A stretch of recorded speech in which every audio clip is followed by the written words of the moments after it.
अभी वक्त है एक मोटिवेशनल स्टोरी की। तो मैंने सोचा क्यों नहीं आज एक छोटी सी स्टोरी उठाते हैं और उस पर बात करते हैं। और इस कहानी का शीर्षक है सूझबूझ और धैर्य। देखिए, ये महज दो शब्द नहीं है, ये समझ लीजिए पूरी जीवन को कंट्रोल करते हैं।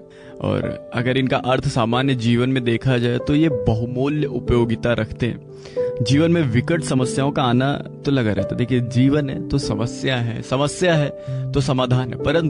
परंतु अगर मन में धैर्य और सूझबूझ से काम करे ना, तो हर समस्या का समाधान निकल सकता है।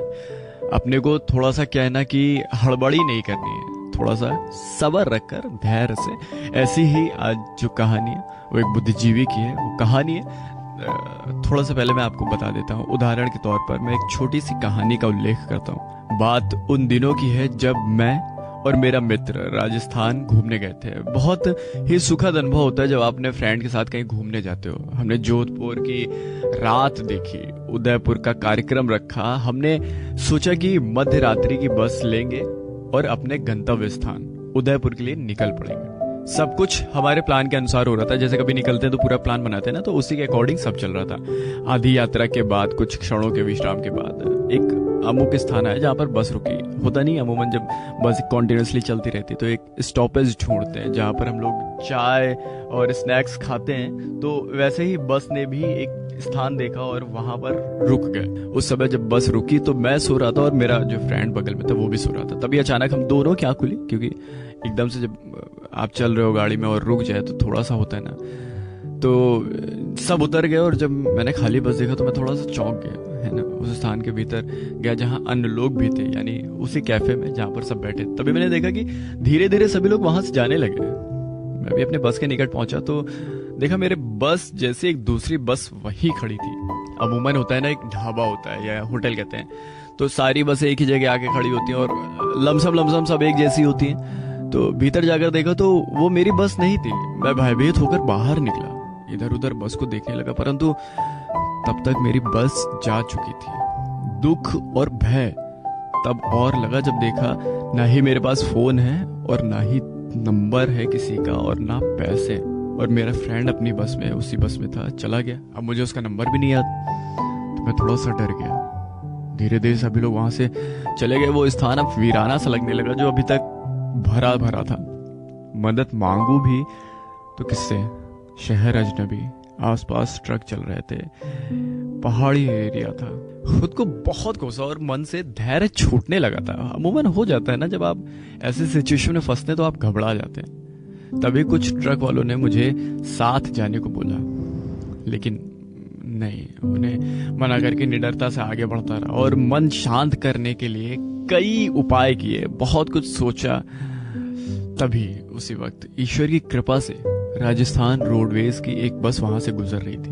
मैंने बड़ी मुश्किल से उसको रोका और उस समय मेरे मन में बस ये था कि किसी तरह सुरक्षित स्थान पर पहुंच जाऊं। वो बस बीकानेर जा रही थी। मैंने बस के ड्राइवर से अपनी बात सुनाई जो मेरे ऊपर बीती थी, पर तब इंसानियत पर भरोसा और बढ़ गया जब उसने मेरी मदद करने का भरोसा दिया। उस बस में मैं वहां आसपास के गांव के यात्रियों ने भी उसका पूरा सहयोग दिया। सबने मेरा प्रॉपर ध्यान रखा, मेरे से बस के बारे में जानकारी ली। संयोग बस, मुझे बस का नाम याद था। मैंने बस का नाम और ट्रेवलर्स का नाम बताया। उसने 2-3 लोगों को फोन करके उस ड्राइवर का नंबर निकाला जो मेरी बस को उदयपुर ले जा रहा था, और उसी फोन से उसने मेरे मित्र से भी बात करवा दी। उस पल मानो ऐसा लगा कि मैं पुनः जीवित नहीं हो जाता। जैसे होता है कि जब आप एकदम परेशानी में फंसे हो और एकदम से आपको समाधान मिले तो आप एक्साइटेड हो जाते हो। मेरे मित्र ने भी भयवश उस बस को कुछ दूरी पर रुकाकर मेरी तलाश शुरू कर दी। मैंने उस रोडवेज के ड्राइवर को शुक्रिया कहा और बोला, आप मुझे वहां तक छोड़ दो, मैं वहां जाकर आपको पैसे दे दूंगा। उसने मुझे वहां तक पहुंचा दिया जहां मेरी बस और मेरा मित्र खड़ा था, और बदले में उसने मुझे सावधानी से रहने की हिदायत दी और बिना पैसे लिए चला गया। ये बात मुझे समझ नहीं आई। उस समय वो किसी फरिश्ते से कम नहीं था। मेरे लिए तो नहीं था, बाकी मुझे नहीं पता। यहाँ मेरे मित्र और मेरे बस के यात्री ड्राइवर ने मुझे डांट लगाई, परंतु उनकी डांट भी मुझे सुखद लगी, क्योंकि मैं गलत था।